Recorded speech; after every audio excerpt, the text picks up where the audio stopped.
Hello, everybody.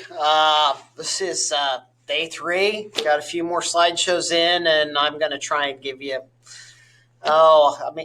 We only really need to do about 6 minutes, but I'm probably going to give you about 10 minutes of video on this, so I'll make it a little quicker.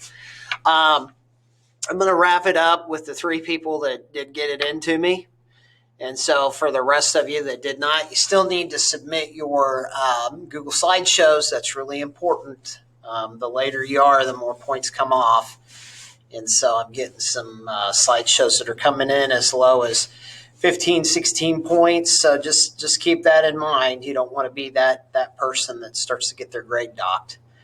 That being said, hope you guys are enjoying your week at home. And I hope you guys are enjoying these videos. I couldn't think of a better way to do online learning, to be honest with you. I just think that with the online learning, when we do like a video like this, it's almost the next best thing to being in class. So with that said, let's go with baby boy Garling. Oh, sorry, Felipe Garcia. Always get those last names mixed up. So, of course, Felipe, of course you're picking this.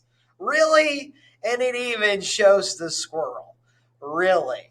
Minnesota squirrel appears drunk after eating old pear. There are some really funny videos of this with all kinds of animals. The fact is, how did people discover alcohol in ancient times? Well, they discovered alcohol because they started watching animals eating fermented fruits. And the more fermented fruits the animals would eat, the funnier they would act. And so, being humans the way we are, we started eating those funny, funky fruits too, and it started making people drunk, and thus alcohol was invented.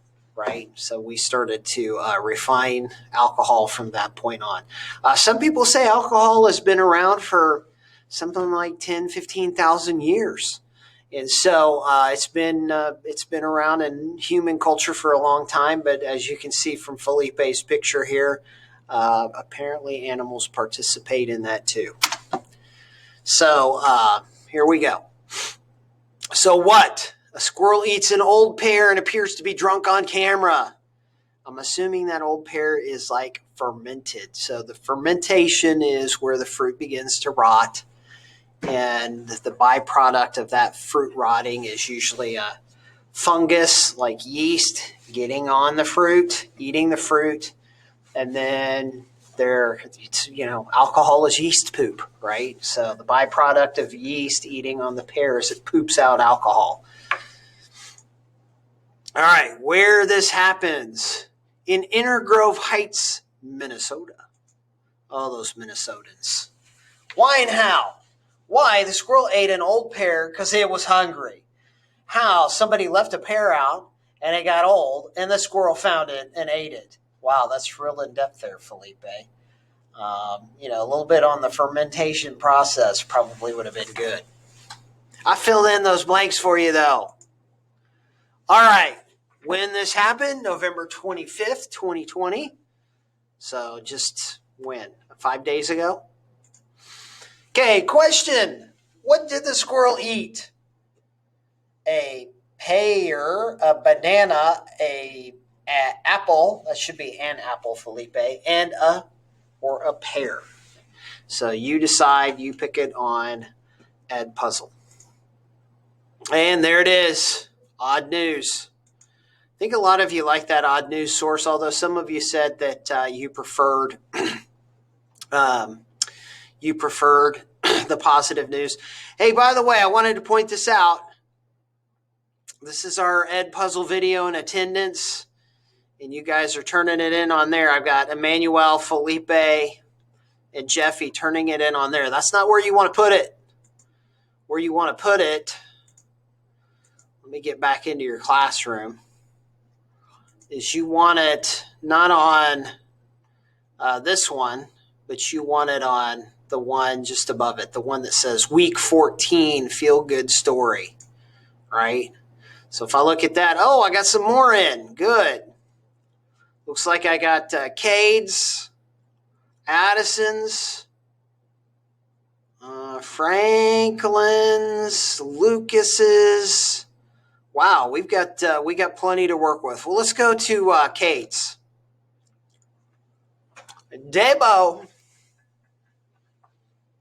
Maybe I can go through these a little faster, put a little bit more on here. So, breakthrough app guides blind runner on solo 5K through Central Park. Man, I heard about this. I hear that they're starting to use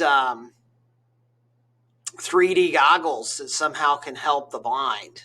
And so I'm not sure how that works exactly, but if you're, like, let's say partially blind, you can put on these 3D goggles and it helps you to, like, see what's actually there.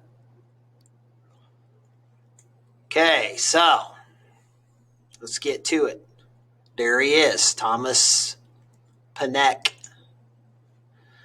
What? Panek is a man who is blind. I'm guessing he's partially blind anyway.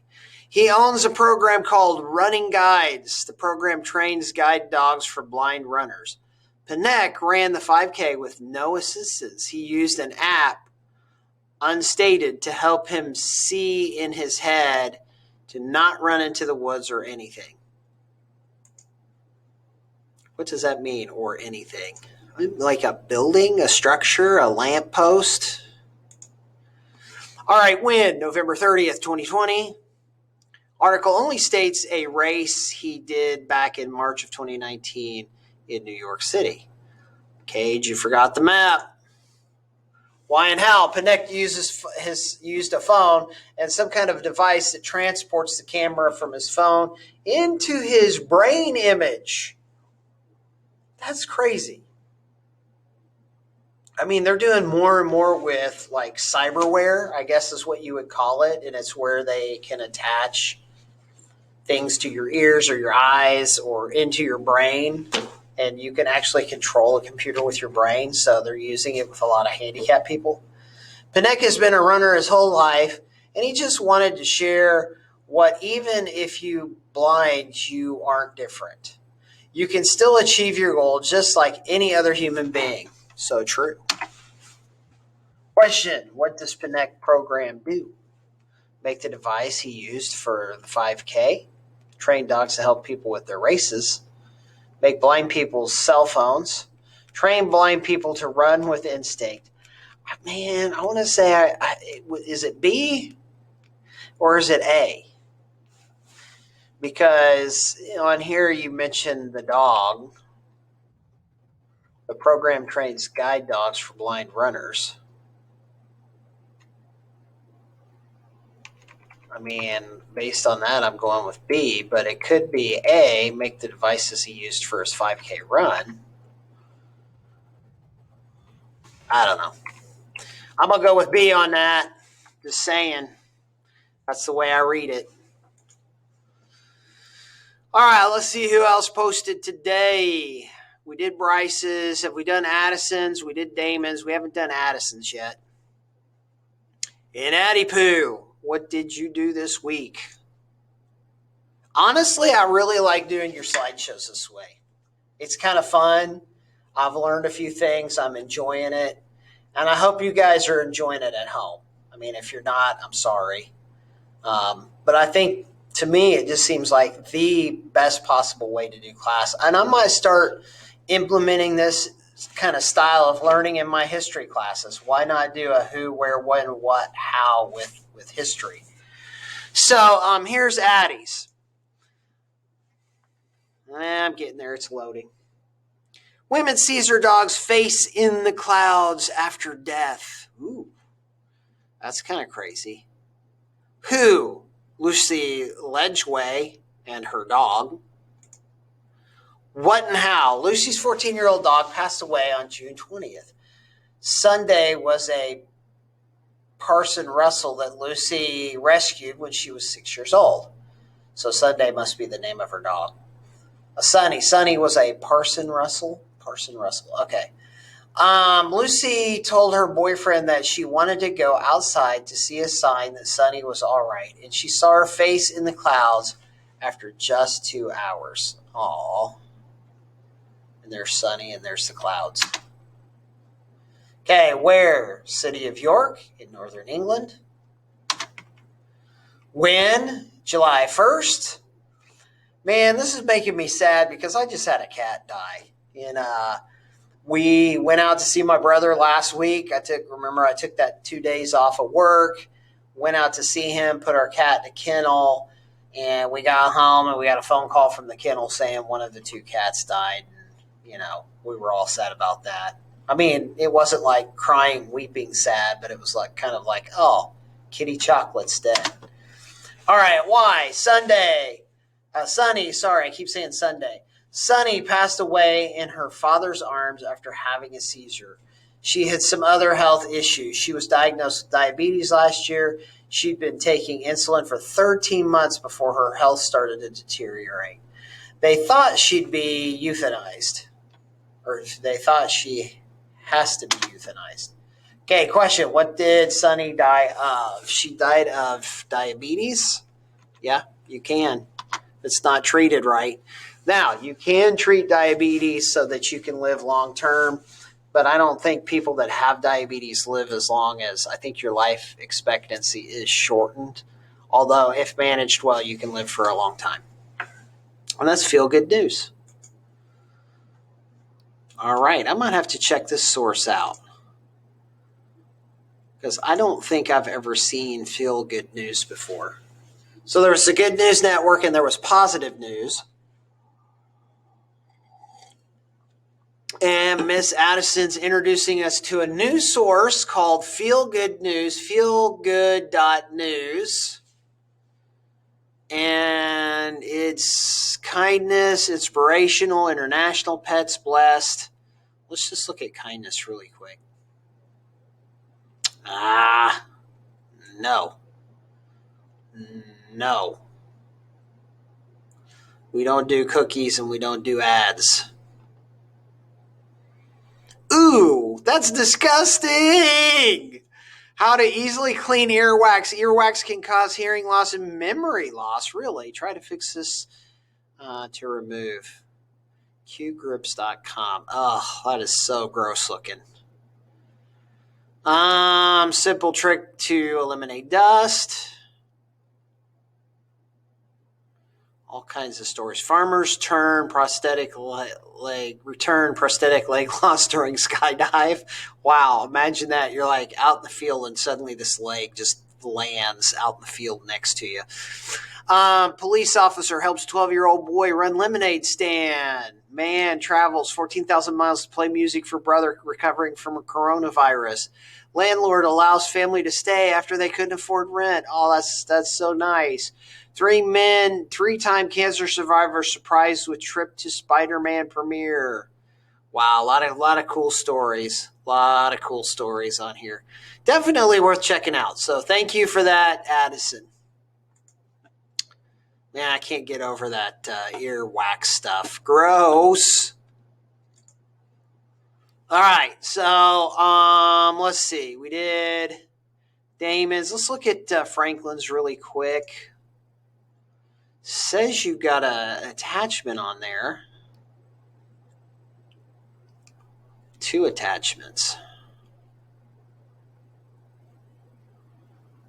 So I'm not quite sure what you did here, Franklin. I'm going to switch over to this one. All right, here it is. 100 years after first diabetes breakthrough, Canada scientists believe they found a cure. Oh, wow. Good news if you have diabetes. Wow, that'd be something else. I'm telling you, modern medicine's crazy.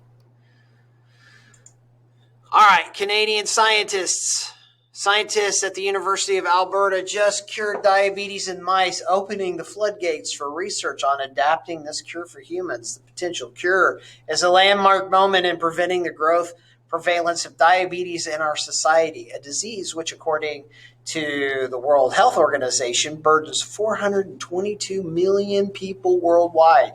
The process involves a stem cell application that reverse engineers insulin isolates out of blood cells. This cured mice of the disease. Man, crazy stuff. Again, a lot of that's coming down to kind of like the slideshow that Bryce produced, which is where you're altering DNA, right? Okay, article was posted on November 20th. Edmonton, Canada. This was worked on to cure diabetes, a problem that has been around for nearly 100 years. How many people are burdened with diabetes worldwide? Oof, I forgot. Let's go back and look.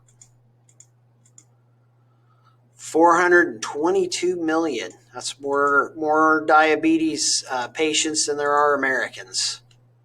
And that's from the Good News Network. All right back to it. Here's Alyssa's and here's Lucas's. And then we have Stephanie's. So, I don't know what we're already 16 minutes in here. I don't really know that I want to give you any more, given that we've hit our quota. Actually, you guys have more time on video than any other class, and you exceed that by about 10 minutes. So I'm going to go ahead and just post this, and I will look at Alyssa's, Lucas's, and Stephanie's later. Please, for the rest of you, get it submitted. For those of you who I had 3, Jeffy, Manuel, and Felipe, if you could put it on this one, that'd really help me out, especially when it comes to grading. I'd appreciate that. Otherwise, good luck for the rest of the week. Hopefully we won't be out next week. If we are, next week is a You Pick story. So that'd be week 15 for our semester. And you pick the story. Right now you have lots of experience. You know what you like to read about. Some of you like sports. Some of you like science. Some of you like politics. Some of you like these goofy stories, these odd stories or feel-good stories. So you do you, okay? And then if we're here, we'll do it together and I'll have you guys present. If not, look for another 50-minute video where I go ahead and present your stories for you. Still need to get those slides in from you, though. So good luck with this week, guys. Hope you're not too overburdened with online work, but I also hope that you're getting the education that you deserve. So good luck with everything, and I will check in with you and see how you're doing later.